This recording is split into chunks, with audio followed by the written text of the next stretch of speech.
Hi దోస్తులు, అందరికీ good morning అండి. ఎలా ఉన్నారు? అందరూ బాగున్నారా? బాగుండాలని కోరుకుంటున్నాను. నేను ఇంట్లో వర్క్ అయితే కంప్లీట్ చేసుకొని ఈ బ్లౌజ్ అర్జెంట్ ఉందండి.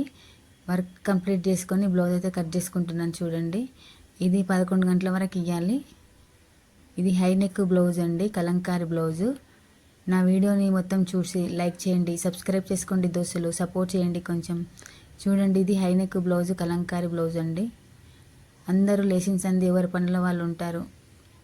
అందరి పనులు సక్రమంగా జరగాలని కోరుకుంటూ ఆ దేవుణ్ణి వేడుకుంటున్నానండి. ఈ సిస్టర్ అయితే నైట్ వచ్చి 3 బ్లౌజులు ఇచ్చిందండి. ఈ బ్లౌజ్ మాత్రము ఉదయం 11 వరకు ఇవ్వమని చెప్పింది. ఆ 2 బ్లౌజులు ఎప్పుడైనా ఇచ్చినా సరే ఇవి మాత్రము అర్జెంటుగా ఇవ్వమంటే సరే అని ఒప్పుకున్నాను. చూడండి, పొద్దున్నే వర్క్ మొత్తం కంప్లీట్ చేసుకొని ఈ బ్లౌజ్ అయితే కట్ చేసుకుంటున్నాను. నా వీడియో మొత్తం చూడండి, లైక్ చేయండి, సబ్స్క్రైబ్ చేసుకోండి దోస్తులు. బ్లౌజ్ కుట్టిన తర్వాత నేను ఏ విధంగా కుట్టానో చూపిస్తాను. ఏమైనా డౌట్ ఉంటే కామెంట్ రూపంలో కామెంట్ చేయండి దోస్తులు.